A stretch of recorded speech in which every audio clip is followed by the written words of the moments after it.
Welcome in and welcome back to the 2022 PGA Championship edition of the Major Report. Thank you for stopping by. I've got three big segments lined up. Before you do that, if you enjoy this at all whatsoever, make sure to hop over to the YouTube page, subscribe to the channel, give me a big thumbs up. We'll keep this thing going. A little bit of a different format this time around than what we did on the Masters. We're going to kind of slow the pace down a little bit, not rush through things so much, really dive in a little bit deeper with the guests. And I have three exciting ones lined up for tonight. Actually, four. So starting off, we're going to talk to Geoff Fienberg about the top of the odds boards. Then we're going to shoot it over to Rob, who's going to take us through the DFS first look. Pricing is out. Debates have begun on projection. He's going to help walk us through all of that. And finally, we're going to tee up Boston Capper and Steve Schirmer of the Golf Gambling Podcast to have an epic battle on a player spotlight, what they do best and some of the stuff that's most exciting about them. Without further ado, let's get right into it. Cue Geoff Fienberg and the favorites. Here we go.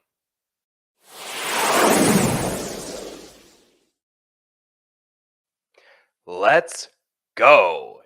Let's gamble. It's time to talk the favorites. I brought one of my good friends, a recurring guest to the Major Report, on to talk about it with me. First, let's talk a little fantasy points. This segment is brought to you by the Fantasy Points Media Group. Preferred Lines is a proud member of that conglomerate of great podcasts and live stream shows.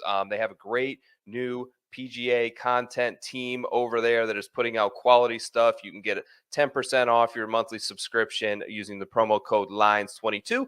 Brought to you by Fantasy Points. Thank you to them. Now, without further ado, I can't wait to get to the top of the odds board here for Southern Hills, the 2022 PGA Championship. With me to break it all down, the one, the only, the infamous recurring guest to the Major Report. Welcome to the show, Geoff Fienberg. What up, man?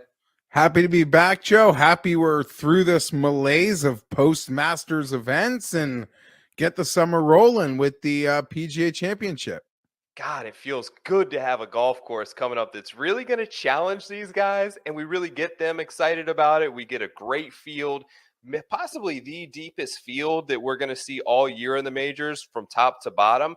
And what I've seen the last 2 years, Geoff, I think the PGA Championship has been the most exciting. When you go back over there to San Francisco, you look at last year, what happened to Kiowa. Kerry Haig and his team have done a great job of setting this thing up year after year, and I'm fired up about it. What about you? Yeah, I mean, especially nothing has helped the PGA even more than the switch, where it sort of wasn't after all the majors that you assume kids hit 10-foot, pretend to hit 10-foot putts on to win, so it's kind of lost that stigma, like all the big championships are over. Not to knock it, but I'm going to come full circle here, Joe, because I've eaten my words almost since I started doing golf podcasting. The PGA Championship, I think, has grown, at least in my opinion, exponentially. I feel like that's a silly thing to say as a major championship, but I just love the courses they continue to go to. They're not snobby or beholden to places. Some of them fantastic, like the US Open is. They really do take us to the whole lineup of courses that we've been to in the last handful of years, that we're going to, the date change. I've really fallen in love with this championship more so than I had previously. Yeah, Harding Park, Bethpage, Kiowa Island, they're on a great run. They aren't afraid to go to a Joe Public track and have the best in the world teed up. Ever since they cut that promo with Rick Lair, the PGA has really stepped their game up. Yeah, that's that's the best. That's still the best golf intro ever. When TNT TBS formerly had the PGA Championship, Quail Hollow. Ironically, I think Jimmy Walker actually binked that one, if my memory serves me right. But if you've never seen it, just go YouTube Ric Flair PGA Championship intro. It'll get you fired up for this week, and it's almost be like a recap of how far some of those bigger names have fallen since the players' faces that I guess would be profiled in that sucker. Yeah, all right, I'm ready. Let's get to this board. At the top, this may be the first time in a big field he's really been at the top. I forget where the Masters numbers were.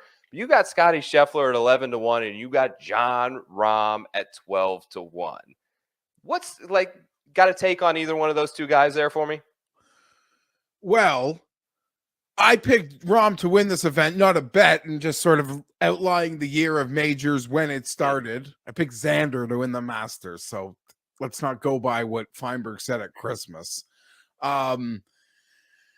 So gun to my head, I think the win for Rahm serves him, even if it was like a B- game, serves him incredibly well. There's nothing I'm going to say to your audience about sort of any of the players we're going to discuss. These are all the, super elites in the little group after, but I'm very much Rahm would be my pick here. That being said, Joe, much more than the Masters, this would be a big win, I think, in our little ecosystem. There are so many people with Scottie Scheffler 40-1 PGA Championship tickets. If you were making future bets, you were probably so much more likely. If Scottie was your guy, you're bullish on Scottie, you are saying Scottie is going to not only get over the hump and win something like Phoenix or API, he's going to win it all. You would have picked the PGA Championship over the Masters. At least like 8 out of 10 of us probably would have checked that box. Like, what's the most likely place? The Southern Hills. He's been vocal. It's his favorite course ever. It doesn't seem that familiar with the redesign. It seems like every Big 12 golfer loves this place. So, yeah, the 40-1s that were there, that would be a quite a scene that I certainly won't be a part of on the interwebs if Scottie pulls this off. But out of these two, I'm not going to teach anyone. They don't know about either of them. I'm still so beholden to Rahm, so I actually would lean Rahm. Yeah, he's the better player. I think so too. And the thing is, though, Geoff, like I looked at Scottie, I'm immediately like, there's no way at 11-1, right? And then I start to look at the course. I'm like, okay, accuracy times distance off the tee, approach play. I think short game really matters. Who's got a hot putter, and everything just comes up Scottie Scheffler. And but part of me is like, is this guy really going to win 4 out of 8 golf tournaments that he puts a peg in the ground? Just seems like a tall ask. And golf is so random, and things just got to work. Wouldn't it be like 5, Joe? He's already won 4. Oh, he's going for 5. Maybe his second major. Like, I love Scottie. Right. I drafted him in like that experts league in the second round, where at the time it was like it was a decision, and people even gave me a hard time for it. But I can't wrap my head around 5 wins, 2 majors. So, yeah, 2 guys right under there, Geoff. Doesn't feel like, I don't know, maybe I'm wrong, but we're a couple days away from PGA Championship week. Just doesn't feel like anyone's going to bet these numbers. So maybe we see a little bit of bump in these guys. 14-1 on Rory, 16-1 on Colin Morikawa. Just doesn't feel like their name's going to come up a lot. Am I wrong there? Do you see signs out of either one of them that would lead you to believe there's a little bit of value in that number? Yeah, and I'm still hoping for a bit of a more significant reset, Joe. Mm-hmm. The field is, this isn't the Masters, right? We talk about the Masters, how it's such a finite, pocket in terms of guys that can actually win. This doesn't feel like that to a certain extent. Well, I still, I film on last year, I still feel like we're in a goddamn Truman show. The fact that happened on that golf course, but I'm going to assume that that's the outlier, at least from the odds perspective, and PGA Championship winner. So I'm still hoping for a bit of a readjust here. There can't be this many guys under 20-1 to win the PGA Championship. I was hoping the odds, honestly, maybe I'm the silly one, that we'd see a board that could look more like Sawgrass, where the field, where they recognize, the field strength is probably nearly identical. The history of the event has shown an ability for guys to, at least comparatively to the other majors and fields like that, like we've seen guys sort of come from the farther end of the odds board and pack, and I don't want to say just pop for a weekend, but yeah, for lack of a better way of explaining it, and that doesn't seem to be the case yet. So I am still waiting for that.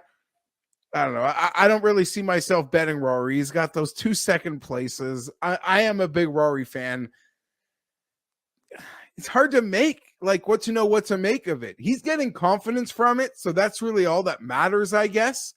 And the way he's finishing those events, he's just got confidence, and it's king heading into a big event. Morikawa, you could feel threatened by the short game, Joe, but yeah, here's the thing. Last time I saw this guy chip, and I know it's just what's on TV, I guess, but it was that hole out to match Rory at the Masters. And then at the Zurich, it seemed like he was outstanding, or at least he pulled off some like 12 out of 10 chips that were like dropping in the cup or right beside the cup. So it definitely seems like that is kind of coming around. I don't know, like long-term statistically, how that would even show. And to be honest, statistically, even with the Zurich, I don't even know if there's real stats that you could pull to see how well he chipped that week. But to the naked eye, it certainly seemed like that has been the case. I'm still probably waiting to go farther back the board to make a bet, though. Yeah, the one guy actually I did see a little bit of bump on, a 16-1 on DraftKings Sportsbook. Now we're recording this on Friday before the weekend as they wrap things up there at the Byron Nelson. But I saw a 2-point bump here, was 14-1, now 16-1. You mentioned the stats. Like, they're just screaming this guy's name, and somehow he's popping everywhere and hasn't really been able to transfer that into a victory. And I wonder if part of that, what to really make of that. But a 16-1 feels like a decent number on Justin Thomas. It seems to have all parts of his game really clicking right now. I haven't bet it yet. Any consideration out of you there?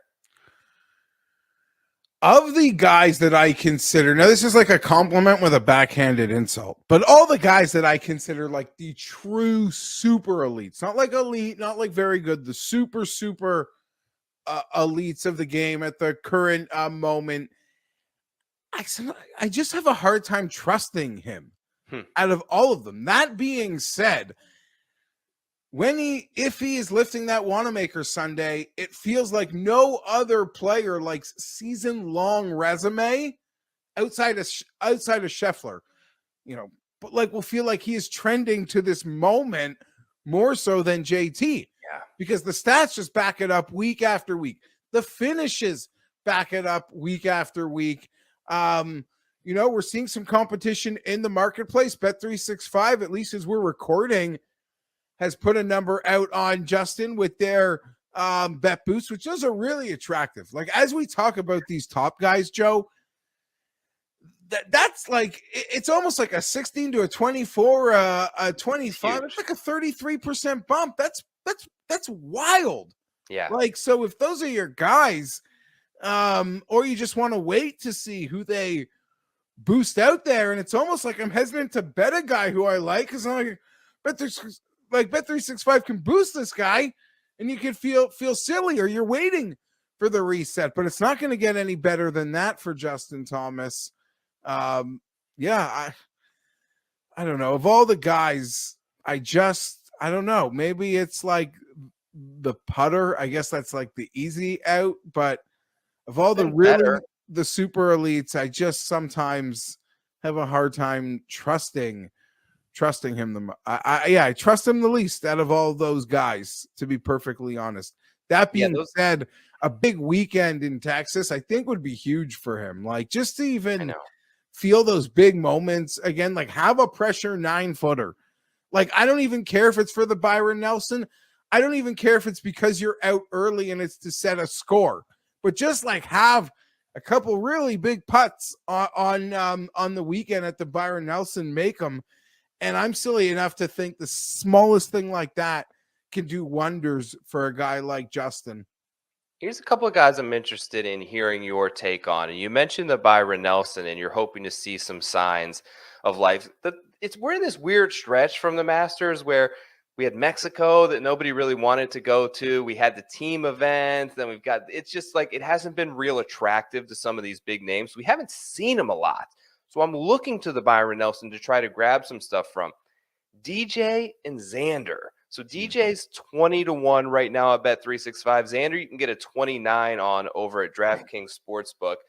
They both perplexed me. DJ started out so good, it's just been ups and downs. Xander was like, I was getting ready to come on here and record with you and trash him and say he's the only guy in here that's nobody's playing worse, minus 30-1 than Xander right now. And then he rattles off like 8 birdies in his last 13 holes. Still missed the cut, but at least some signs of life. And he struck his irons really well late. Are you pulling much from this event this week, or is it going to be a total reset mode? And do you see anything on either one of these two players that you think may be bettable? That Xander number, I mean, I swear to you, Joe, I think I've seen 40s out there. Like on books that have done like the most significant resets at the moment. And maybe they would need to, and Xander made the cut on the number. Oh, did -5 get in? Yeah. Yeah. Okay. Listen, I know you were in a scramble today, so you've had a few. I just got out of the pool, but I'm pretty sure he made the cut. 5s, it does seem like held as we're recording, and Okay. it's probably like a 99% percent. And he did birdie at what is apparently 8 of his final 12 or 13 holes, to your point, to do that. Wouldn't be shocked to see him have a nice I know, right? weekend again. Xander, as all his biggest fans know, like he loves to play around and tinker. Like he is a constant tinker, especially before big events. I feel like right before a major last year, he switched the putting grip and all that. Or he went to the did like the whole new putting approach. Anyhow, yes. He even joked, he even said he plays practice rounds with Scotty. He's like before the Byron Nelson, and asking him if he played before the major, and Scotty didn't play before the Masters. And Xander's like, what are you doing here? He's like, I don't know. I just, it's Texas. I wanted to play. And then Scotty kind of threw the same question at Xander's like, nothing I do works. Like I've tried everything. And apparently they both had a nice laugh about it.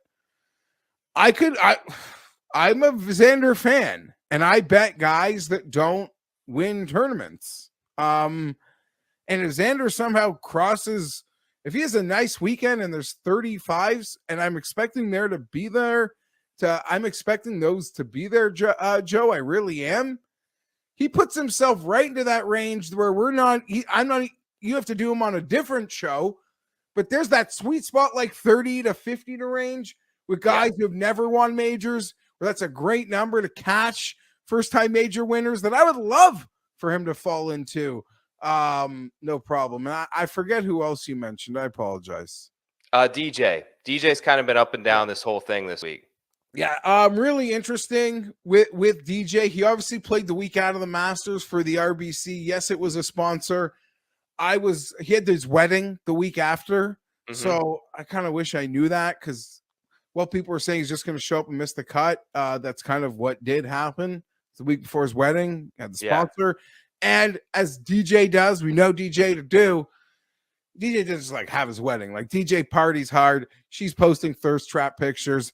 Like they probably are having a great time. Like that's just the reality of the situation. And I promise you, he's come back and won big tournaments after having a great time before, because that's just what he does. He's a great time that much. I'm certain of it. So it was nice to see him at the Byron, just like revving the engine. And if you're seeing like what you want to see from DJ, I think you're allowed to say, okay, just get the doubles, because there have been some sloppiness at the Byron. He hasn't been able to like ride the momentum. There have been a lot of bogeys. There was even a back nine card on Thursday that didn't have a single par on it. And while that's like good, it's also just shows a volatility that maybe you kind of don't want for a major championship, where you're not going to be able to get out of trouble nearly as easily. But if he's a guy you want to back, like part of this game, Joe, is like to find reasons you want to back a guy or don't want to back a guy. Yeah. As Mayo often says, so often, most of it is actually finding reasons to not bet a guy to land on 4 to 6, 7 that you do want to bet. Like the majority of the process is getting rid of the guys you don't want and making up whatever works for you in your head. And if I was a DJ Stan, which I am, but if I was ready to pull the trigger, it's easy for me to ignore the sloppiness of this week in just being his first start back and just rev that at like just a couple engine revs before we, zoom off. And he wins his PGA Championship. He's right in that, which I think is very plausible, because all U.S. Opens and PGA Championships are in the DJ wheelhouse. Maybe we should already be having it, but the career Grand Slam like comes right into focus for him. So I would love to see that. Like I'd love to see that. That'd be super, super fun. Okay, that's a perfect segue into two guys. These are the two guys that I bet, Geoff, and I want your opinion on both of them. I have these tickets. One on Patrick Cantlay from a couple of weeks ago. I got a 26-1, and then I took 23-1 yesterday. Speaking of Grand Slams, I tried to make a coy little Twitter joke on Twitter about the bases being loaded and Jamie Moyer on the mound, and this is his time. I don't know, man. I think this may set up as well as the PGA Championship and the ability to capture that Grand Slam is going to for Jordan Spieth. I think this place is perfect for him. He's gained on approach in 7 straight events. We'll likely see that be an 8th this week at the Byron Nelson. The putter's been killing him, and that worries me a little bit. But what's much more worrisome to me is when he's ball striking it bad. And he was in the stretch before these previous 8 events where he lost in 6 out of 7. So he's flipped the irons around, which leads me to believe that he'll be able to get to some of these smaller targets on the greens. And I have to believe he's going to putt better. If you would have told me he lost 2.5 strokes putting at the RBC Heritage, I would have told you he missed the cut. He won. So he's just got this thing, dude, where things go his way and he makes shit happen. And Cantlay's kind of the opposite. Cantlay is the stoic terror and clutch performer and just going to be absolutely technical and surgical out there. In Spieth, it's going to be cringeworthy for 72 holes, but I have a feeling that they're both going to be around the top come the end of Sunday afternoon. A stance on either one of those guys? Okay, well, I'm going to make an analogy for PGA Championships, Joe. Much like US Opens, like I feel like, you've got to be long and straight. And if you're not, you're just going to get got. There's kind of one caveat to that. And that is you're a Magic Man. So that allows, listen, they're at the Byron Nelson. That's like going to McDonald's. Okay. Even your David Skins can afford to have lunch. Everybody's got a chance. Everyone can afford to eat. We go somewhere else, it gets a little tighter. I don't know. It's in an eatery, Cheesecake Factory. Okay, lines are big. It's going to take an hour to get in. A lot of people can afford to eat there. And as you go up, like, to me, like, the amount of people that can get into this place, like majors, it's just a very small window. Like the people going to Michelin star restaurants. Like those are the guys that I'm looking at. That being said, Jordan Spieth, like, has this pass where it doesn't look like the other guys, and he shouldn't be able to afford to get in, but he's got a booth in the back. I love it. And Cam Smith, like, you've got to, if they have this magic ability, like when Patrick Reed is on, you just have to kind of respect that they can fight in the fight, even though they shouldn't be able to. And everything I've looked at, and even speaking to you, who's really gone into it, scrambling, it's going to be of utmost importance, like it always is in a major championship. But they're going to ask everything of these guys. You're going to have those shots. Jordan's got them all, so there's that. So I'm not betting it. Like, I'm going to bet on guys who have never won majors that I'm asking to win one, and this Jordan Spieth Grand Slam is going to happen, and whatever. You were never going to be there at a major. But I love Cantlay. I love Cantlay. Yes, here we go. Outside of Scotty Scheffler, you can make the case that Patrick Cantlay is the best golfer on the planet at this moment. I'm here on Cantlay. I've bet him at 25-1 to win this week. Outside of that blip, you just look at the Cantlay body of work in totality. Even if you want to break it down into small samples, there's just one ugly spot. Like players, like right around there. He just lost it. That's okay. And we found it again. You could discredit the team win. It is what it is, but it's a win. Phil won off a senior tour win. Yeah. So winning just matters. And if you look at the stats, the long-term trends, you've got to land something, even for the European. Like, you can even want to give credit to a European win if you want. In the same way, I'll give credit to John Rahm for scoring Mexico, even if you don't want. Like, it just matters. So I think it matters. The bent grass, I think, works for Cantlay. Mm-hmm. There's just so many things. So I'm very much here for Patrick Cantlay this week.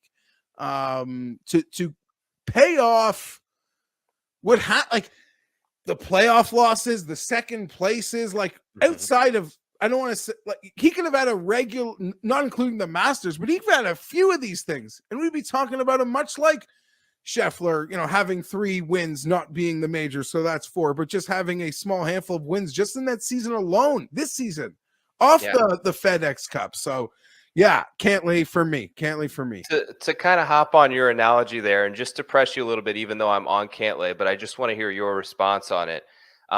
Cantlay goes to Outback Steakhouse. He's the man. He's picking up everybody's tab. He's winning the events, but he shows up on Palm Beach Island to the meat market in a major championship. And something about it, Geoff, he's just been uncomfortable. When the scoring conditions get tough, he just is kind of sucked in majors lately. Is that just a random occurrence? Is there anything really to that, or is it just a fancy narrative that's going to talk people off of him?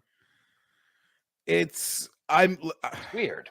I'm willing to ride his body of work at the moment and his reliability. And there's been one major since he became this player. And you think, like, oh, I bet Cantlay, I should be very hyper specific on knowing what he did at the Masters, where he sucked again, right?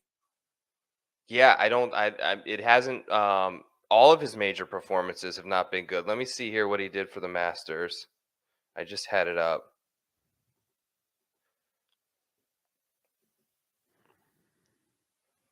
39th. Yeah. Okay. I actually thought like he was going to miss the cut. I feel like he kind of battled there. I could be totally wrong, but I didn't bet him. I probably did bet him. I don't know. I bet him a lot too, Joe. Yeah. So maybe you can't even take what I got to say, but now that I'm looking at it, probably saying that this pocket of players isn't right. Like John Rahm is my favorite, like, guy if I'm picking like a super guy under 15-1 to win this thing. In that next tier of players that's going to be between 28-1, Patrick Cantlay is my pick. He's my pick. Does Cam Smith belong in this range at 22-1? He keeps showing that he does. But my problem is, like, as great as he is, I would bet Patrick Cantlay to win this event. I'd probably even bet Spieth to win this event ahead of Cam Smith. Yeah. What about Victor? Does the everyone had this thing where no one was going to take him at the Masters because the short game was so bad, and I was kind of against that, and I was wrong. The short game is really what killed him at the Masters, and it has been his sort of bugaboo in a lot of these majors that are the greens and regulation percentage goes down. I think that the widening of the fairways that they did here actually doesn't play into Victor's hands, because I think that his biggest asset is he crushes it and he hits it straight. So anytime you narrow the course and driving becomes more and more of a favorable asset to have, I think that increases his chances. He's at a decent number here. Obviously, you got the Oklahoma narratives. I think everyone sort of penciled him in to compete here early in the year. Any thoughts on Vic? I love Vic. I'm as big of a stand for him as just about anybody. I mentioned that JT bet boost. They've got him at 33-1 over at Bet365 right now. Joe, it's not, I still don't run to make that bet. Like, there's just a lot to think about. But I guess at over 30-1, he fits perfectly in that, like, first time major winner. Between 30 and 50-1, like, there's just been so many of them that consistently seemingly hit for us that he is almost the perfect player in that range. I don't know. I'm not, but that, what am I trying to say right now? I feel like he's kind of not played a ton of golf lately either. We had the team event, and now he kind of feels like a bit of a forgotten entity to a certain extent. Certainly not forgotten by the people who are watching this, but that, like, super Victor fanfare out of Christmas for this event doesn't feel like it is there. right now. And I am really interested to see what the books do with him on the total reset, because Yep. I think he's probably in the end going to end up pushing 30-1 for this event, like in that 28 range, probably once the books normalize. Last guy, yes or no? It can be a quick take on him. 33-1. What do we do with Brooks Koepka? No. I know. No for me But too. it's like no, because Spieth has been number one in tee to green. Spieth has a win. Spieth is like no, just not putting well. Like, oh my god, like it's just a matter of time before Spieth puts lights out, and then everybody's getting laughed at. You know, I just don't. I know it's just not there with Brooks. We got one win in 3 years at a place he loves in Phoenix. Obviously, these are his bread and butter. It's just no, but you'll feel really silly when you try to get cocky and call a bet. Like if you bet a Xander, or you bet a Willie Z, or you end up betting Sam Burns, like, and then Brooks Koepka cashes at the same price. You're going to feel silly. You're going to feel silly. You got to be prepared for that. Love talking favorites with you. Thank you so much, Geoff Fienberg, for coming on once again to the Major Report. Check him out all week. You're gonna watch the show with Pat Mayo Media Net, Pat Mayo Experience. You're gonna see the betting show that they do every week. Is Tim gonna be on this week or what? We'll probably get his picks. I'm honestly not sure. But me and you will be breaking down props together for Odds Checker later in the week as well. So I look forward to doing that, and that's usually where I'll be dropping my final thoughts on the event. So these are like my first thoughts. Yes. And I'm going to share my final thoughts with you as well. We'll be back again. That'll drop Wednesday morning. This is coming out nice and early. Hopefully Sunday night, we're going to get this all published up. Thanks for joining me, pal. Talk to you soon.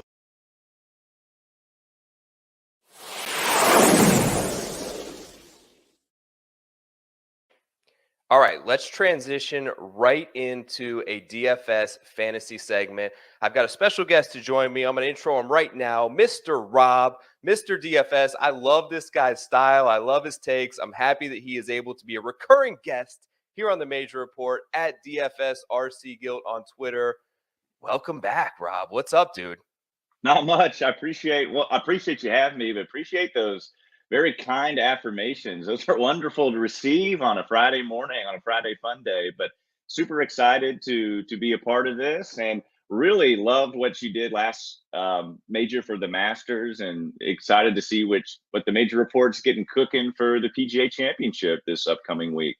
Yeah, certainly. Before we turn to sort of pricing, what's your feel? I know we're early here, but what's your feel on how this thing is going to play and how that may affect how you construct your lineups? Are you getting the sense this thing is going to be difficult, or are we going to get to 15, 20 under par?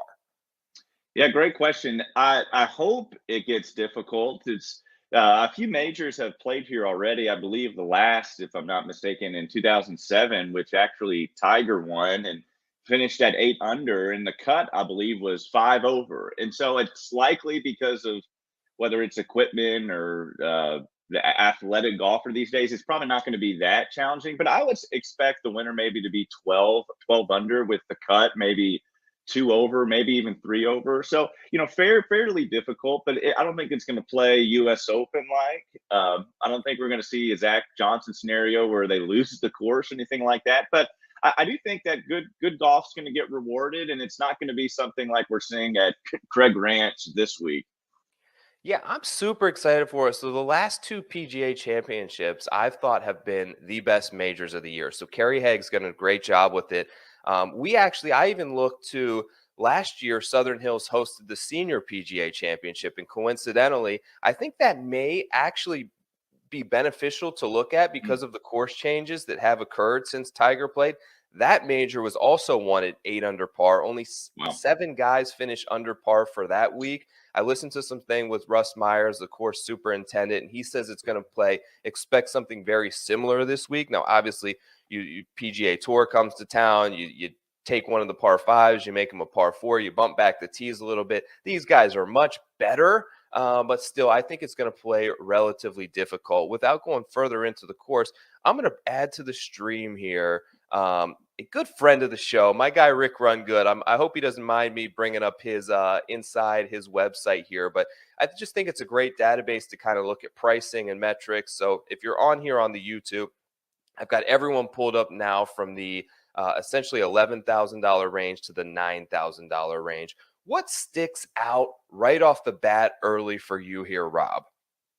Yeah, well, first, I think I've limited data as relates to what other DFS players are doing, but I tend to think that, especially in talented fields, like you can make the argument that the PGA Championship is the most talented field outside of maybe the players, but definitely the majors, because you don't get the amateurs, you just get the PGA teaching professionals. So it's the most talented field likely in a major. And what that tends to do, what I see and just people I talk with, is that the player pool, whether we're making 150 lineups or whether we're just making 5, and however the player pool number might be, that it tends to get larger because we have so many studs in the field. We think we have to include, all these guys. And so we can kind of get FOMO, especially at the top of the board, because we always put a little bit more emphasis on the majors. And when that happens, there's a little bit of pressure. And so the pressure, then we could talk ourselves in and out of so many guys. And what we do with the top end is usually talk ourselves into a lot of the guys at this range we see on the screen, from Scotty all the way down to Brooks and even a little bit below that. And so what I tend to do is really try to be mindful of, okay, I actually have to maybe shrink my player pool in the majors, or when you have this type of competitive field, because I'm, we talk often kind of want leverage, but might be a week that if I make 150 lineups, I might just want to lock one specific golfer in, because I might imagine, and just what we hear is that some people might be overexposed in their player pool. So when I look at this, and again, this is Friday morning, we don't have ownership projections out, but when I look at this kind of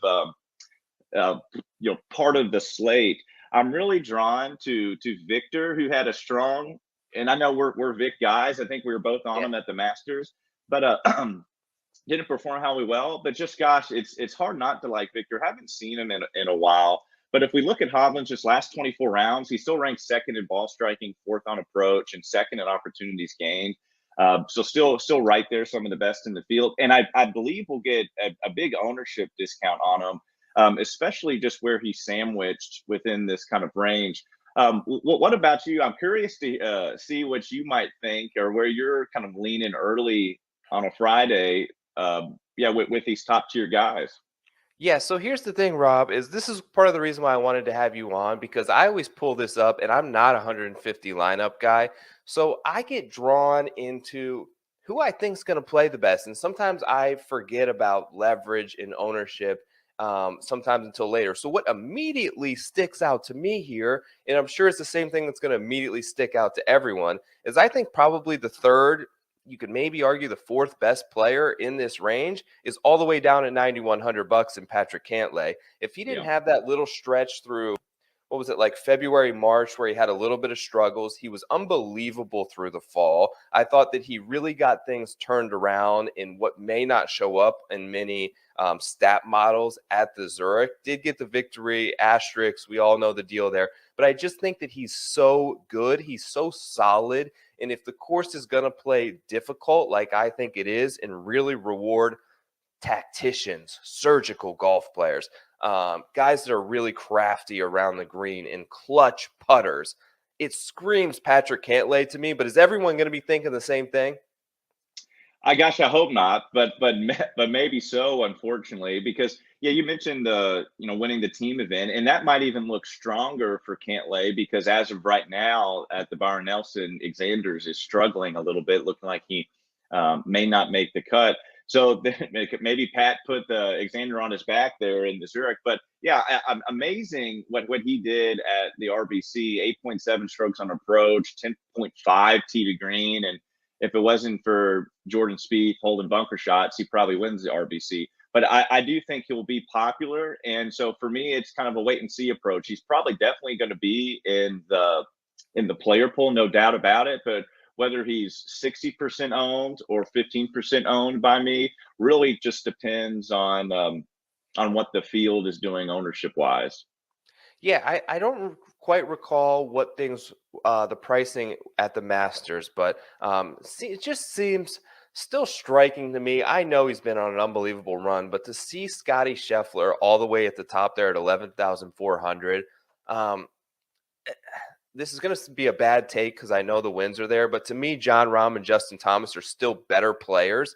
Does anybody play Scheffler, and can he keep this run going? I know that he's mentioned Southern Hills being his favorite golf course on the planet, yet he hasn't been there in a few years since the renovation. It's a high price point. It's maybe the idea and the narrative that can this guy really just win golf tournaments every time he sticks a peg in the ground? What are your thoughts on Scheffler all the way up there at $11,400? Yeah, I'm torn with you too. I'm really wondering that are people going to be turned off by, gosh, well, he's won the Masters, he's won so many times here recently in the spring. That can't continue. And so I'm wondering if people are going to consider that, or are people going to say, gosh, well, he's the hottest golfer right now and he's playing well so far at the Byron Nelson, that, gosh, that's going to continue. And yeah, he's already mentioned he kind of loves the course. Just for a few people where I've got their 2 cents, they say that, gosh, how does Scotty not run away with it next week? So that kind of makes me feel that he is going to garner a little ownership. But I mean, what are your thoughts? We all talk about often about you want to buy the golfer at the right time and you want to sell the golfer at the right time. And what you know about golf, and you're great in how you conceptualize things. So what might you do? Do you feel like this is a time where, okay, the golf is hard, and if to play this type of level at a high level is very, very difficult to be consistent in? So is now a time to sell Scotty, or is it the time to get off, or time to still ride him? I think so. I think it's a time to sell. And this is, of course, going to come back to haunt me. But I just look, so many things have to go right that are Yeah. sometimes in your hands and sometimes out of your hands to win. For instance, you look at the last 30 rounds here. Justin Thomas has been better off the tee. He's been better on approach. Just hasn't made as many putts. And little things can happen to go that can totally change things up. Scotty almost blew that lead to DJ on the back nine there down at the match play. If he doesn't maybe chip that one in on, what was it, like the third hole there at the Masters when Cam had a little bit of a run, things could be totally different there. To me, I'm always looking at sort of a buy and sell perspective, just like you said it. Just too high for me. When I look at the fantasy points gained here, the next guy that flies off the chart is what is that? Almost $2,000 less, $1,700 less, in Cameron Smith. And we haven't seen much of him, and he always seems to come in less popular than one might think. It's hard to pinpoint a course fit for Cam, although I do think that his short game is incredible. And what we know about Gil Hansen, what he's done to this course, where he's really stripped away the shelving on the greens and made these runoff areas. And instead of rough, it's short grass. And what short grass does is it's unpredictable, and it can roll 5 yards or it can roll 45 yards back to your feet, a la like what we see a lot of around Augusta National. He's great. His hands are incredible. He's got touch. He's got moxie, and he's got a putter that can get red hot. To me, I feel like if I'm buying stock, I'm looking at Cam Smith as just a guy who was this close to being on the similar run to Scotty. Yeah, I agree, and I love that. And I will just come back to Scotty real quick, that because the field is so talented, it's easier. It's never fully easy, but it's easier to fit him in your lineups because of, you go down even to 6,800. There's still, Sebastian Munoz is 6,800 and he shot a 60 yesterday. So there's talent at the bottom of this field. And so if this was a regular PGA Tour event where there's a steep drop off and kind of talent at the top of the board and to the bottom, it would be harder to play Scotty. And so I do expect him maybe then to garner some ownership, maybe around 15%. That's a tough number, and will take a lot of kind of thinking on what to do. I much prefer Cam. I mean, if we look at the timeline of their golfing history right now, I know Scotty kind of is a little bit maybe more impressive because what he's done here lately. But if we kind of imagine what it might look like moving forward, you can make the argument that Cam might have the better career. Who knows? And again, people may disagree, but yeah, we kind of don't know. But one thing before we kind of move on, I really recommend is that try to construct your idea of what you want to do with your lineups before looking at the player pool. So many golfers, Yeah. so many DFSers allow the board to dictate what their lineups do. And that seems like, yeah, it would make sense. But when we have a field like this that is so talented, where we can talk ourselves into so many golfers, we want to have an idea first of, here's my strategy that I want to have going in for my lineups, whether I'm making 150 or just 5. And so, gosh, I'm going to stick to a very strict, let's say a boundary of, I'm only going to have 10 golfers in my player pool. I'm only going to have 40 golfers in my player pool, and then don't adjust. And however you want to allocate your percentages, do that. All make those decisions before going to the board, because if you do go to the board, it can kind of get paralysis by analysis. So that's one thing that works for me, and I've actually heard a few others that works for them. But yeah, if you're struggling, try that. That may help. Love that. If I'm going to put you on the spot here for 1 second, give me one guy in this range you're not going to have any of. And I know we're early here, and ownership may dictate this, but at this point, ownership aside, who are you got a red line through here? Yeah, I'm not going to be very fun to answer to not answer your question, but if Colin Morikawa is going to be 15% plus, and I know you're saying may not worry about ownership, I may kind of lean on not playing him. I would think this is kind of a good course fit for him. Yes, you need to keep it in the fairway, and I think there's some severe dog legs in both directions, and then we know how around the green is kind of going to be so important. But I just worry about Colin. I know he finished 5th at the Masters, but the RBC was a little concerning with how poorly he's putted. And outside of the Masters, he's lost strokes putting in 3 straight events. That's not blowing anything away, because we know Colin can kind of be very streaky, put it best with the putter. But just passing the eye test outside of earlier this year, he just doesn't look like the kind of same Colin. Again, looking at the second at the Genesis, there was chip-ins and things there. Now, if he's going to be 5% owned, that changes everything. But I'm expecting him to carry some ownership, and so he will likely be a guy I may just fade totally. But if we find out Tuesday night that he's 5%, I again completely bail on that idea. But I want to get your opinion real quick. I know we have to move, but are you hot or cold on Colin right now? I'm more cold than hot. I would say the one guy for me there is probably Xander, and I know that the ownership with Hideki and Cantlay, who I really like both of those guys, who are right underneath of him. I can't see myself getting there and shifting there, just because I feel like the gap in what I think is expected in terms of return, in terms of I think winning equity in this thing, no matter the ownership, I probably can't get there on Xander. But one of the things, like, I feel like a lot of these contests, especially like when you look at the bigger ones for DraftKings, the Millie Maker and such, they're decided by who you take really in this 8K range. And this is where a lot of the separation, I think, exists. The guys at the top are a lot more predictable in terms of outcomes generally, and a lot more easy to swap DJ for Morikawa or whatever it is based on ownership. Here, you really got to kind of stick to your guns a little bit more and who you think has got a top 5 finish in them and can maybe contend for you. I'm going to just open this whole thing up from 8,900 to 8,000 here. What sticks out to you, and where are you leaning here early, Rob?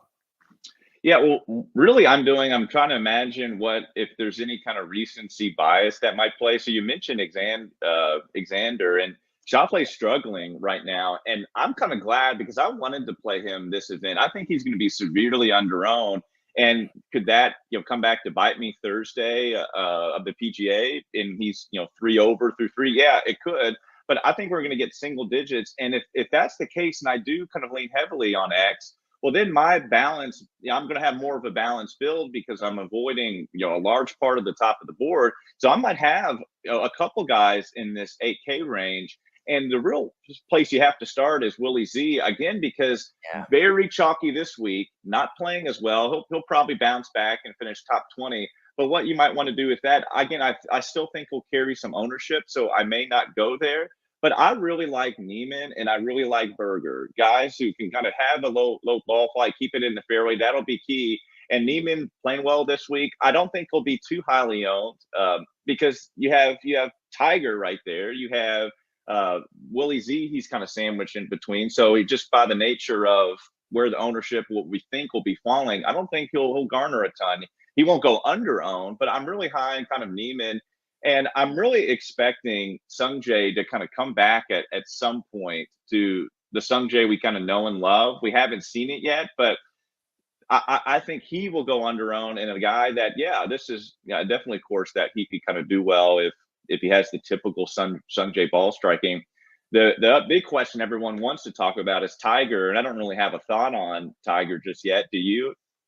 So I'll toot my own horn here. I had it nailed to a T almost, his Masters performance, in terms of exactly what I thought was going to happen for him happened. I don't know so much here, and I'm probably not going to play any of it. That said, I think there's big question marks on the two guys right above him. I doubt Bryson is going to play. Sungjae just tested positive for COVID over on the Korean tour. I don't know if you saw that, but they will not let him leave, I think, within a week after testing positive, which is going to put this tournament and at the very least his preparation in serious jeopardy in terms of getting back to Tulsa, Oklahoma in time. Max Homa's right under there. Tyrrell Hatton has been on this. It seems like a very poor run for Hatton, but when you actually look at the finishes, they're not bad. And I think that he's close. The big guy for me, I think, is Zalatoris. And I love, 5th, 6th, 4th, his last 3 finishes. That includes the Zurich, of course, but he just on these courses with smaller greens that have the runoffs that make them even smaller in terms of the landing areas. When it plays difficult, I feel like that's the best setup for Willie Z. When he's not going to have to go out there and make 25, 26 birdies. When par's a pretty good score, I really like him. The question mark for me, and I don't know if this narrative really means anything to the actual player, like, are we going to see a guy break through for his first victory at a major? I mean, we saw the last time it happened at the PGA Championship, I look back, was Sean McKeel in 2003. So it's very rare that we see a guy of his talent level, first of all, coming in at 8,900 in this type of odds pricing who hasn't won, but everything seems to be trending in the right direction for him. I'm like you. I kind of hope that he doesn't finish well this week and almost misses the cut, can get there a little early, and may take his ownership down 2 or 3 points. Yeah, I agree. And the last thing I'll just maybe say, and it's not in this range, but it just, it's staring me right in the face as we look at Willie Z, and that's the guy right above him at Brooks Koepka, who withdrew obviously this past week. I will go right back to Brooks at low ownership. Yeah, very much. I'm not, again, like, scared money don't make money, and it could come back to bite me. He could not be a good form. He could be injured, but it's just hard to pass up the kind of thoroughbred that Brooks is, even if he's not in the best form, because we do get the discount of the likely of ownership. So I will go to him. And so I'd be remiss with not mentioning Brooks on maybe a big ownership discount because of his withdrew. But I also appreciate you mentioning the Sungjae information. I didn't know that. And gosh, if he's able to play, and maybe his preparation is thrown off, but this guy's a warrior. He plays every single week. I would love ownership, more ownership discount on him. See, I probably lean too heavily into not caring about some of that stuff as much as I should. But again, my eyes are so focused on what it might do to ownership. So I might still play Sungjae if he's able to get in the field and get healthy from COVID. It's interesting that you mentioned Brooks. As you know, I'm on Team Brooks. I was firmly there, like, heading in what I thought was a great run-up for him heading into Augusta. And he really seemed to turn things around, particularly with the driver. And that's where Brooks fills the gas tank, right? That's where he gets his fuel, is off the tee. When he's striping it and he's hitting fairways, and he picked up some distance because his balance and his strength and his body looked great. I saw him at the Honda when I was there in person, and like, you could tell he goes through his fluctuations like any of us guys do in terms of putting on a few. He just looks in great shape. I wonder, right? So he had the bachelor party, all that kind of stuff. He withdraws this week, hasn't played. He's normally a guy who's been very forthright in telling us, I like to gear up and play a couple of weeks before a major for a tune-up. I typically play my best on the 2nd or 3rd week in a row. Worries me a little bit of the withdrawal this week, and he's not putting great. That said, I think these greens are not going to be a huge challenge in terms of speed, in terms of a whole ton of undulation. They're going to be relatively straightforward, and it's going to be a ball striking contest from the most part, from what I've read into it so far. A couple of guys at the bottom here are interesting. You got Homa, you got Hatton, you got Connors, you got Oosthuizen with major question marks. Any of those guys you see any value in before we move to the 7K? Value is the key word. And I see more value again in the ownership numbers than the actual salary, especially with these top tier guys. So the answer is a flat no. Maybe Okay. Louis, but we just don't know. Louis is even too risky for me right now. Yeah. A lot of it's going to come down, like you said, to construction. I like a little bit of Corey Connors, I think. If I mentioned it, I really think this thing's going to play into an approach and ball striking approach. I know that he burned a few people and still finished relatively well a few weeks ago. So we'll see kind of where that lands. I'm going to pull up the 7K range here now. And the guy at the very top, right? Just like the very top of the 8K range, playing great, consistent golf, plays his best on hard golf courses when par is a pretty good score. Also, is he really going to get his first win at a major championship? Let's talk Matty Fitz. What do you think there? Yeah, I've been really high on Matty Fitz. Gosh, it feels like in this calendar year, 2022, but he hasn't broke through. He's had good results, and he kind of has played better than his finishes. I do get a little worried about the length of the course for him, but he actually does pretty decently on with his long irons. And so, yeah, his actually putting has not been at Matty Fitz's kind of level. But I love this range. This is my favorite late range. And when I first saw that Gooch came out at 7,400, I loved it. I'm bummed that he's not playing so well this week because I want his ownership to be very, very inflated. I want the Gooch chalk. Not that I want to play him, but it would have been the easiest fade to draw a red line through. And so when he came out, this is again before the tournament started, when he came out at 7,400, I said, great. Gooch is going to be 22, 25% owned. Not playing that well this week, so that may kind of come down, but I still think we'll garner some ownership. But So I who do just you go love to there? Like, who was your initial thought of, if I'm not going to play Gooch and everyone's playing Gooch, who do you switch to? Yeah, I switched to Russell Henley, who Okay. we know what Russell Henley is. He will still garner some ownership. Again, kind of struggles off the tee, but the last 24 rounds, the Henster ranks third on approach, seventh in opportunities gained, and 11th in ball striking.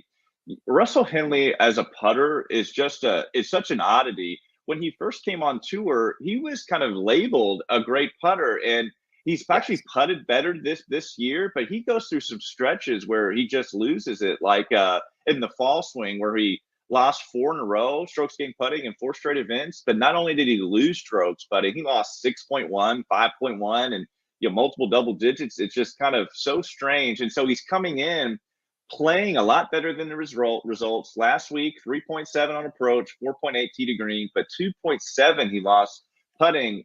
That if you could, we saw Russell Henley kind of contend at the U.S. Open at Torrey.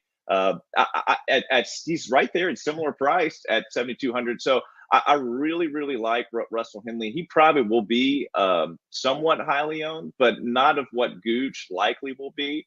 So he's the guy I kind of pivot to. But there's a lot of guys in this range I want to pivot to. But before that, what do you think of Henley? And are there any other guys in the higher 7K range that you're really leaning on? Yeah, I don't really have a take on Henley. I worry about similar to what you said about Taylor Gooch and Fitz is the length for Henley. Now, I know length isn't necessarily a defense, but if it plays 7,500 plus yards at a par 70, that's a big deal in terms of the clubs you're coming in with on relatively small greens.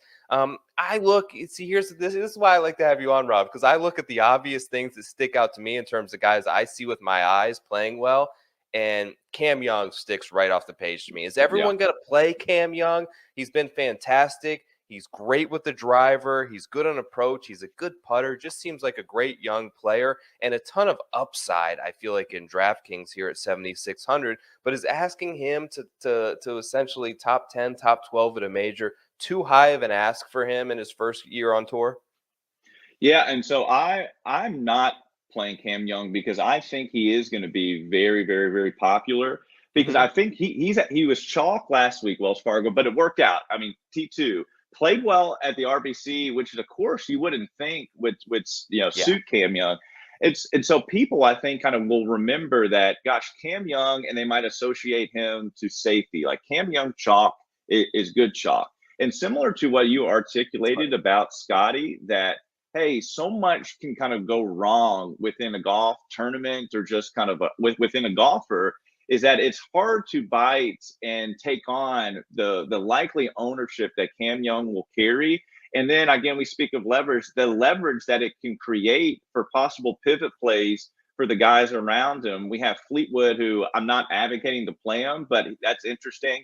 I much would rather prefer play maybe kind of a low-owned Adam Scott. If he doesn't have a good week this week, he might come in under 10%, and this kind of might be like an Adam Scott kind of course. So yeah, I just, similar to your rationale with Scotty, I might make that same rationale with Cam Young, and because I'm envisioning he's going to be highly owned. But again, if he's 10%, yeah, give me all the Cam Young. But it's just too juicy to pass up if he is near 20% owned.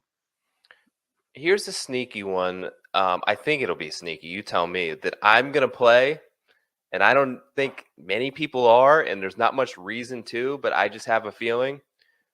Patrick Reed's 7,200. Yeah. Is that terrible? Am I way off base there, or are you thinking the same thing?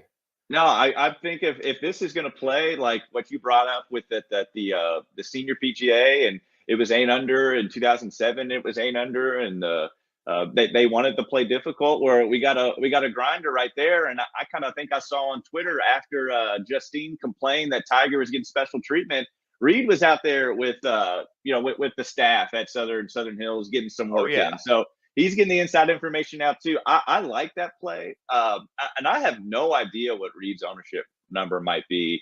I don't think it's going to be crazy, but I do. I'm with you. I like Reed a lot this week. Yeah, I think that short game is really going to be huge. And I think that Augusta is actually a fairly good comparison to this in terms of what you're going to need to do with your hands and your creativity around the greens. I still like him there. I know that he's streaky with the putter.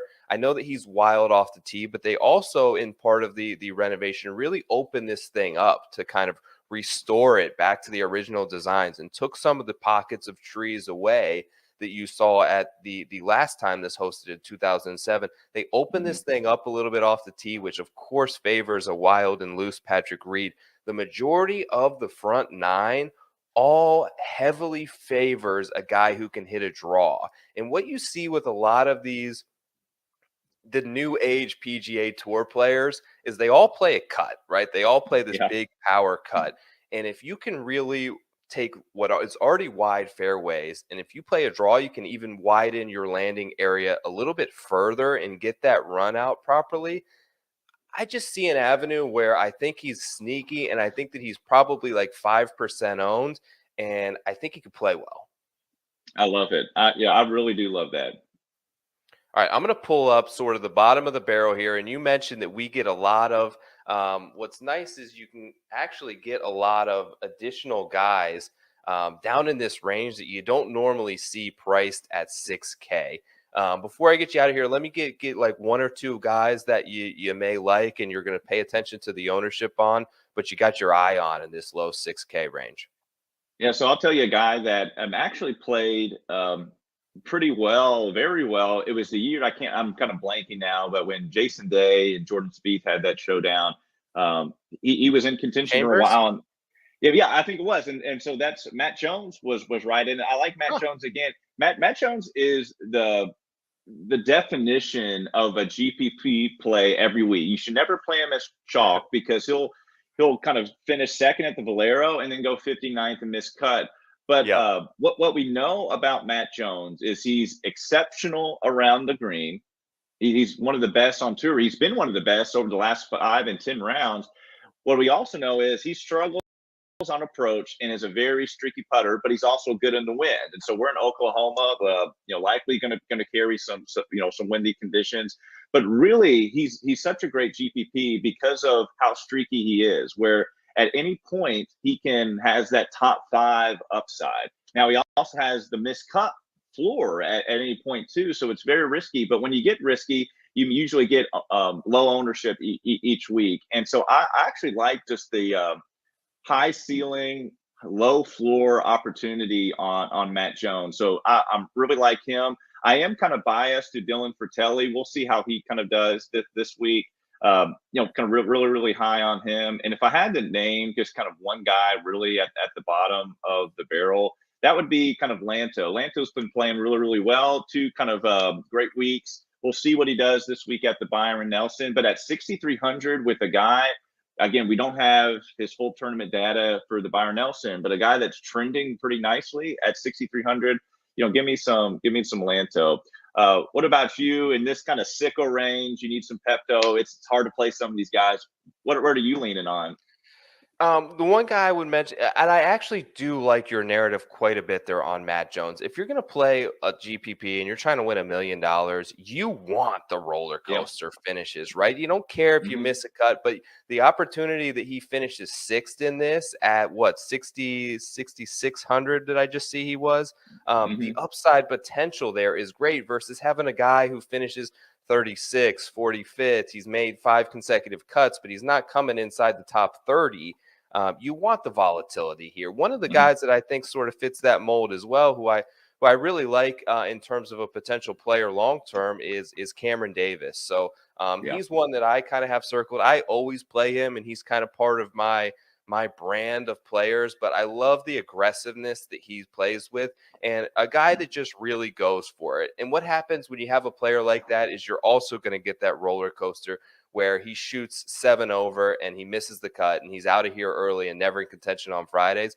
But if he can kind of get things going early, he can still hold his own a little bit. We saw it at Tournament of Champions. We saw it obviously last year when he got that breakthrough victory on the PGA Tour. I just think he's a really talented player, and I like his upside as a young player who maybe comes in potentially a little bit overlooked here. Yeah, I totally agree. And usually we're not talking about chalk being around in this 6K range, but this week with how we may construct lineups, because the 6K range is usually not this talented, I think you need to mention who might be chalky in this range, because people tend to start their lineups from top to bottom, but this way maybe a little different, where maybe you start with the Scotty or JT or Rahm and then go down to Willie Z, and then you scroll down and like, okay, who do I want in this 6K range, and people love consistency. And so, Sebastian after this week might garner some ownership. And so an accurate pivot, again, we usually don't talk about that, but an accurate pivot in the 6K range could be vital as well, because there's some popular names that usually garner ownership, like Aaron Wise, and then I got Sebastian, Chris Kirk usually garners some ownership. If this is not a 6K range, but I'm a big Bezadenut guy.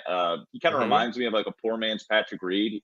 He's playing well this weekend, so maybe I'll play some of him. But point being is just we might have to think of actually pivots in the 6K range, which might be wild. I love it, man. Look, I appreciate you. This is why I love having you on here. You bring up points that I think are genuine and things that I didn't necessarily think about. Thank you, man. I appreciate you being part of the Major Report again. That's your DFS sort of first look. For Rob, we'll catch you next time, buddy. Appreciate you coming on. I appreciate you having me, buddy.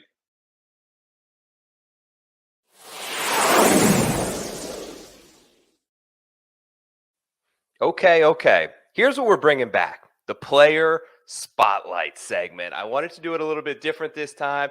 I brought 2 of my pals along, and I picked these 2 guys specifically. 1, because I like them, and 2, because they've got a great vibe on their show where they kind of like jab and argue with each other a little bit. So I want to bring some of that sense in tonight. For the Player Spotlight, we got 2 players we're going to speak about, but let's bring them up right now from the Sports Gambling Podcast, the Golf Gambling Podcast specifically, but the Sports Gambling Pod Network, Mr. Boston Capper, Mr. Steve Schirmer. How you doing, fellas? What's up, brother? Doing well, man. How about yourself? Great. Steve, how's everything? Oh, I'm doing great. I mean, we got the PGA Championship next week. We're going to move past this birdie fest with the Byron Nelson. So, yeah, I'm ready to talk about a real golf course and break down 2 guys who definitely can make some noise next week. What's your sense, Steve? Going to play hard, 5-10 under par? Are we looking next week? I do. I think what's going to trip some of these guys up is the small greens, some of the shaved areas around the greens too.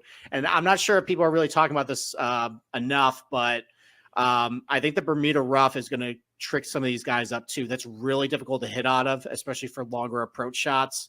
And with firm fairways, it's going to be hard maybe to hold some fairways too. Balls are going to roll right in. And as my co-host knows, living in Florida, in deep Bermuda thick rough, the ball just goes right to the bottom. So I think it's going to be pretty demanding off the tee. I think around the green game is going to be very difficult. And I think it's Southern Hills will definitely provide a stiff test for these guys.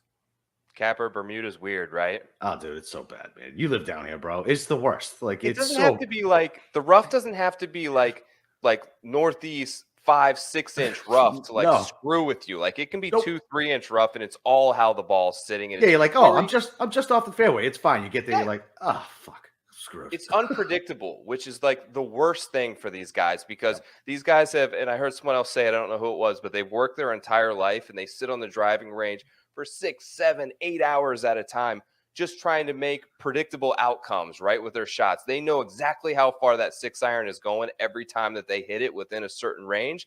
And this type of rough, the type of short grass around the greens where it can potentially run 40 yards back to your feet is going to wreak havoc, I think. It's going to be amazing. I'm not the course guy. Steve's the course guy, but I watched some videos this week. I was very excited about it. I'm stoked about it. So I started watching videos and talked about how they took away the rough around the greens and changed the ledges. And I feel like these things are going to be so hard to stick. And I can't wait to see these guys around the green.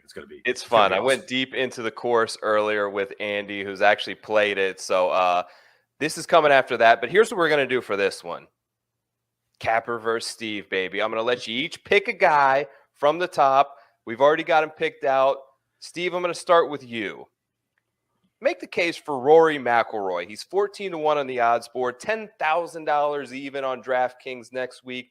What's Rory's path to winning the PGA Championship?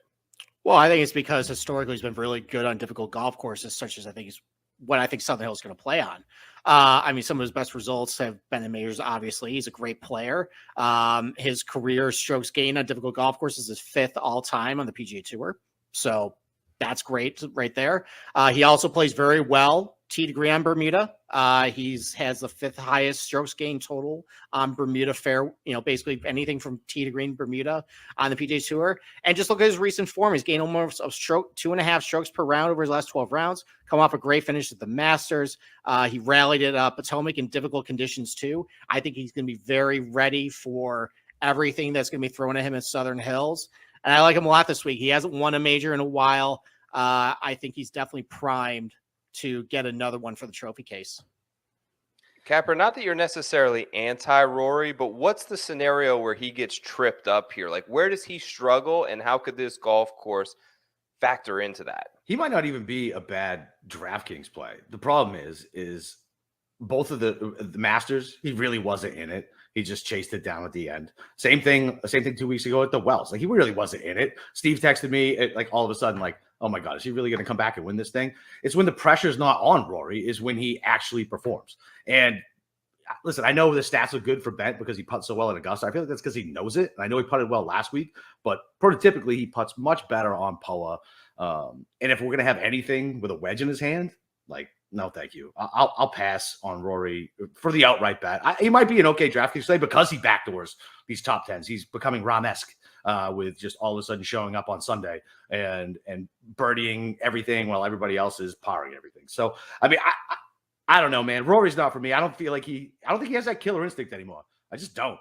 And the fact that he celebrated so much just getting second, I know that was like a monkey off his back at the Masters, but that's not what I want out of my guy. You know what I mean? I want a killer. I want somebody who stalks and murders guys in front of him, and they can feel him coming up from behind, and I don't feel like that's Rory anymore. Steve, combat that for me real quick. 1, the killer instinct, and 2, because I'm not a real big stat guy, but I see the same thing oftentimes that Capper sees, and I don't know if this plays out necessarily in the stats, or it's just I see a couple bad shots. But 150 yards, I see him struggle a lot. I see him airmail greens. I see him come up short. It just doesn't seem like he's real comfortable when he has to slow his arms down and have that sort of Justin Thomas finesse ability to his game. And maybe the killer instinct is a little worn coming later into his career? You have a defense for either one of those two things? I mean, the killer instinct thing is definitely something I'm concerned with. Okay. I think he's getting to a point in his career where, you know, he's on the player advisory board. He did some stuff with Carson Daly. You know, there's some things going on that might not be Rory's priority. Yeah, what was it, the Golf Now thing? Like that media project he did? It's like a subscription thing. Yeah, right. I saw that. Carson Daly does Golf Now? Oh, God, yes, he does. Does he really? Unfortunately. Yeah, he's a podcaster just like us, dude. Yes. So, yes, I think the killer instinct thing is something that is concerning, but none of us have psychiatry degrees. And none of us are really in his head. We're just taking guesses from behind a keyboard and what we see. You know, the wedge thing, you know, the short iron thing is a concern. I think how I would come back from that is just because the greens are going to be firm and smaller. I think there's going to be a high miss green percentage anyways. Mm-hmm. So chances are he might not lose as much to the field doing that. And he's a great scrambler around the green, especially on some of these tight surfaces. I mean, we make a lot of these comps to, you know, the areas around the green are similar to Augusta National, you know, similar green complexes, similar, you know, shaved areas too. And he's been very adept at doing that. So I think he's going to be very comfortable, you know, if he misses a green, well, most of the field is going to be doing that. And he's been pretty good getting up and down from those spots too. So I'm not as concerned. I think where that comes into play, where he's deficient, is where guys are just hitting greens, guys are targeting, you know, flags and stuff. And, you know, he puts himself 20 feet instead of 15. And I think that's actually going to be okay. And that's not going to be as big of an issue because of how difficult I think some of these approach shots may be. I've seen some stuff course setup wise that initially leads me to believe that hitting a big high draw off the tee is going to be very advantageous around Southern Hills, particularly on that front nine and getting off to a hot start. And we know Rory, when he gets that little bit of bounce in his step, the majority of the other guys at the top of the board in this new generation player seem to primarily play that fade off the tee. Rory still hits that big high draw as good as anybody. If he can get going early, do you think are you looking for him to jump out of the gates fast, or do you think he can kind of backdoor his way Saturday, Sunday into the final pairing?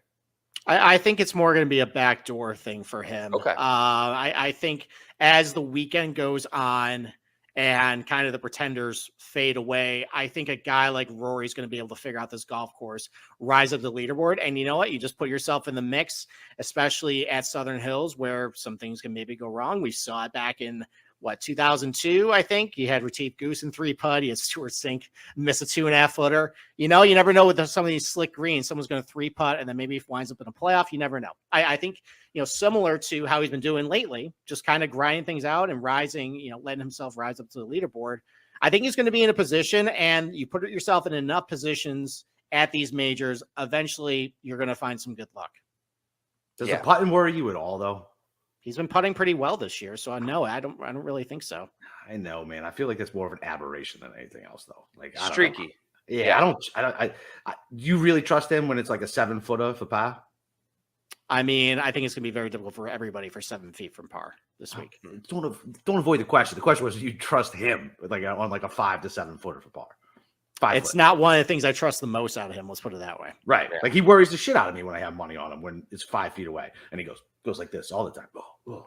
Left, right, whatever. I know a guy I think you can trust though, and I think you trust him, Capper. Here's your guy, 22-ish to 1 right now, $9,100 on DraftKings. I think every amateur guy who pops into a milli maker for once a month is going to play him and click him. Patrick Cantlay. He's got a lot of the things that you mentioned that you put his deficits on Rory, the killer instinct, the ability to hit a 5-foot putt. Make the case for Patrick Cantlay. Yeah, I mean, really. I mean, obviously it's narrative street with the killer instinct, but as somebody who's been murdered by Cantlay when I don't have money on him, Lowry a couple weeks ago at the Heritage, I know Spieth ended up winning, but I just knew like Lowry wasn't going to hold on. I'm pretty sure he took mine and Steve's lunch when he beat JT and Rahm, right? When he came back and that and Bryson at the BMW. And Bryson at the BMW. Like that is a guy who, when I don't have money on him or if he's not in my lineup, I'm terrified of him, especially if he's 2 or 3 shots behind. The guy is a robot. Like it's the same swing. He's so dead calm to everything. He looked great at the team event. I know nobody gives a shit about the team event, but he looked great. Like that that probably 5 wood for him that he hit to give Xander like a 10-foot eagle shot. Like the guy is just good, and he wins all of his tournaments. I think all of them. If it's not all of them, it's most of them on bent grass. The guy's a machine putting on bent grass. He's long off the box. He's accurate off the box. And because his major record's so spotty, like he probably feels like he has something to prove. I mean, he came in third in 2019, and that's his best finish at a major. He had another top 10 at the Masters back in 2019. But since then, it's been 2 top 20s since 2020. And this is a guy who just got Player of the Year. Had a fake win when Rahm had to drop out. I'm on record saying that. But he still went out and won. He still went out and won the trophy, man. Like he still went out and did it. And around the green in the last 50 rounds, he's 9th. Off the tee, he's 10th. Tee to green, he's 4th. On bent grass, he's 4th. Like in the last 24 rounds of bent, he's 2nd. And that includes the disaster at the Players, right? Not the bent grass, but everything else, right? Where he got the bad wave and he got smoked. And he's still top 10 in all the categories I give a shit about this week. And yeah, I mean, I feel like he really does have something to prove out there. And especially he's going to play hard and fast. I want a guy who's mentally tough, not going to break down, and will just stay nice and even keeled throughout the whole tournament. Steve, if we're talking narrative street, he's kind of sucked in majors. Why is that? Well, I think it's because I think he struggled in some of these difficult conditions. I mean, listen, we can play armchair psychiatry on this stuff, but the proof is in the pudding as far as when he gets to golf courses where he plays over a stroke per round, like over par. He hasn't been quite as good as some of his competition. In those situations, he's only 41st in the PGA Tour as far as total strokes gained per round in those situations. I mean, there are examples I can point to. Bethpage Black, that was a difficult golfer, finished T3. Olympia Fields at the BMW, I think he was T12. Other than that, though, his 2 Masters that he played very well in, there was the T17, that was the COVID year that everybody tore up. There was the top 10 in 2019, the Tiger won, but that was a low-scoring tournament. His last 2 Masters actually have not gone very well for him, and actually it's been on the greens. And funny enough, you say that he's a very good bent grass putter. He lost almost 8 strokes putting in the 2021 Masters, lost 1.3 strokes per round on those greens too.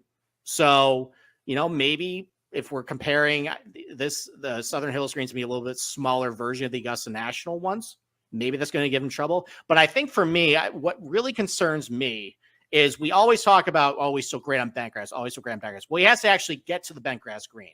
And in between all of that is a lot of Bermuda. And it's always bugged me why he has never really played a lot of Bermuda. He only has 36 rounds on true Bermuda golf courses, tee to green. And he's had opportunities to play them. He just hasn't. And he's been very bad in those. So he's only gained about 0.4 strokes per round on true Bermuda greens total. Now you can make the argument, okay, maybe it's just because he hasn't putt all that well. But if you look at his tee to green numbers, he's only gained 0.1.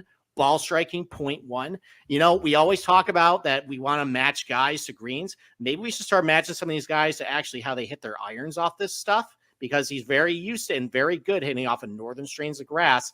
Hitting off of Bermuda has not gone great for him. So I have my concerns that while, yes, he's been very good putting on bent grass greens, maybe he's only putting for par from 20 feet. Maybe hitting out of that Bermuda rough is going to give him trouble. Maybe chipping off the Bermuda is going to give him issues too. He hasn't really done it yet as far as either playing well in Bermuda, playing a lot on Bermuda. And he hasn't done very well in majors other than a couple instances. That's enough for me to, maybe push the brakes a little bit. Sure, maybe we can get a top 20, top 25 finish, but, he just hasn't really done it yet. And there's some major concerns I have that prevents me from going all in on like an outright or something. What's his biggest asset, Capper, would you say? It's his irons, man. I mean, he's a stud with his irons, and they're coming back into form. And he after he went on that tear he went on last year, I don't know what he was doing. I was drinking too much tequila. We saw the pictures of him and the girls, and I know, he went on the tear, and his irons are money, and they're coming. He gained 8.7 strokes on approach at the RBC Heritage, right? When he lost around the green, when typically he's gaining over a stroke on the field around the green. And I know it's different surfaces and things like that, but listen, I just think that he is rounding into form, in the right shape. He's a great iron player, and look, Steve might have a point, right? You got to get to the bent grass greens to make it worth a shit to putt on him, but I think he's typically good enough around the greens where if he misses it, he'll be able to chip on, and he's going to putt well. He's somebody who I trust from like 10 feet. right? Putting on the surface. And are they going to be as undulating as Augusta, Steve? I mean, they had some undulation to it. They're going to be very slick too. So yeah, they're definitely Gil Hanse brought some more of, he restored the greens as far as like bringing in some of those undulations that maybe got lost in the sand at the time. So yeah, they're going to be very difficult to putt on, I think. Yeah. I go ahead. Sorry, Joe. Sorry, I was going to ask you, Steve. I think that one of the other things he did was sort of reshaped and added some additional bunker complexes to sort of protect the greens. And a lot of those runoffs that you spoke about earlier that had kind of been built up over time, now balls are going to kind of trickle off the green and into those bunkers. So Cantlay, for like 2-3 years ago for me, I was like, he's terrible out of the bunkers. It was his clear like weakness. Then he got much, much better. And then kind of I was watching because I had a Spieth ticket down the stretch there at the Heritage.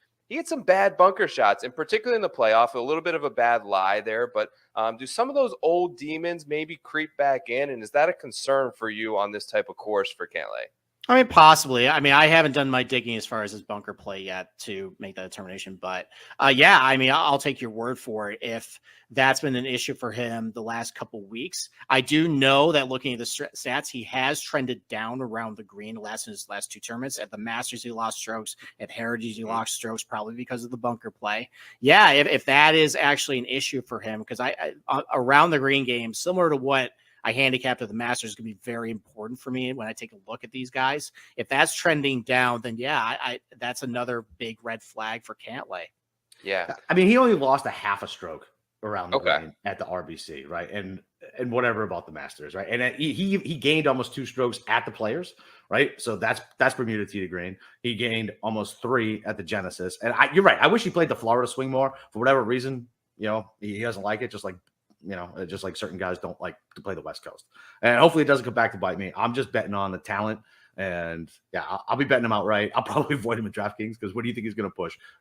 Like what? At least 25%. That's what I was going to ask you. Like, is there a point where you'll bet a guy and you really like his chances of winning, but then fade him in DraftKings? Because to me, like as someone who doesn't play 150 lineup, someone that puts 5 or 6 in, I've never fully bought onto the narrative, especially at the top, right? Down at the bottom, 7K range, I'm willing to sort of pivot because it's a little less known. But if I think the guy's going to win the tournament and I like him and I'm willing to put my money down on him 22-1, I'm going to probably take him 9,100. Is that like not a good move, or what's your take on that? So listen, I used to agree with you on that, and I don't know if Andy's finally flipped me on it, but I'm more cognizant of ownership now at the top, right? Just from a game theory standpoint, if you are putting in that many lineups, right? Like, I mean, it's worth a shot if you can wipe out 30% of the field in one shot, right? Yeah. So, but yeah, I mean, look, I mean, I'm never going to not have zero exposure to somebody I think is going to win. But the problem with that is, okay, so if the guy's 30% owned and I don't want to match that 30% for the chalk, what's 10% really going to give me? Anything? You know what I mean? So, and I understand it, and it's tough for me too. And like, I just started doing it, being able to chop it out. Yeah. I'm pretty sure we had this conversation like a month and a half, 2 months ago. And I've flipped on it, and I don't know. We'll see how it works. It's still very difficult for me where I'm like, but I think he's going to win, but it's a different game. Right. And I think Andy explained that to me very well, where it's like, it's just a different game. You're not playing the books, you're playing other players. Right. So if Cantlay wins, right, and he's 9,100, I don't have it up in front of me right now, but the guy below him at 9,000 at 12% ownership comes in 5th, you're still fine. You know what I mean? You were able to differentiate somewhere else down the board and all that other stuff. So, Steve, you on the same boat there? Yeah, I mean, unfortunately, I'm kind of do as I say, not as I do, because I mean, I understand that logically, if I have a very strong feeling about a guy, I shouldn't care if he's 25%. But I know I do that all the time as far as, oh, well, it's 25%. I have the outright. Like, I'm not going to play that. And, I think, as long as you differentiate your lineup down the card, you just need a unique lineup. And if you have a guy who's 20+%, there are ways you can do it to still differentiate, still cash big in the GPP. You just got to be cognizant that, I can't go Cantlay, and then I can't go, I don't know, Spieth, Fitzpatrick, like a bunch of like other like sexy names in the 7K range. Fitzpatrick has never been sexy. I don't know. He had pretty high ownership at Potomac. So gross. I hate Fitzpatrick. I know you do. What do you Maybe that guys should have got been the planned guy we next argued week? about. What do you guys got going for the PGA? You got any contests? You got any special shows? Any guests you want to tout to the people? Yeah, we got we're gonna have Andy Lack on Monday night for a DFS show. We are gonna have Pamela Maldonado of Yahoo Sports on Tuesday to over a betting show. We'll probably have maybe a contest for some of our listeners on Twitter, kind of like what we did at the Masters too. We always like getting our audience engaged and get riled up for the majors, to get as enthusiastic as we get for it. So yeah, definitely check out our stuff at Golf Gambling Podcast on the Sports Gambling Podcast Network next week. I'll have my preview column up by the time this is up. It'll already be there. We'll have Boston Cappers picks. We'll have Brian Kirshner's DFS picks as well. We'll have you plenty covered for the PGA Championship for all your betting needs. You guys are awesome. At Boston Capper on Twitter. Steve is still the brave soul who remains Twitterless. I appreciate you guys joining me here on the Major Report. Best of luck next week, fellas. Best of luck. Nice show. Thank you. All right. That's going to do it for tonight. I hope this gave you a good little prep work, right? A little bit of cliff notes heading into the weekend here as we wind things down. Part 2 will be back. The guest list is once again stacked. Andy Lack, full course preview, Rick Gaiman, Pat Perry, and Jason Rowson is going to talk to us a little bit about DFS some more. Hope to see you then. Give this a like or subscribe on the way out. Podcast audio version will be up shortly with the timestamps in case you want to go back and check out any individual segments. Thank you again for checking out the Major Report. See you later.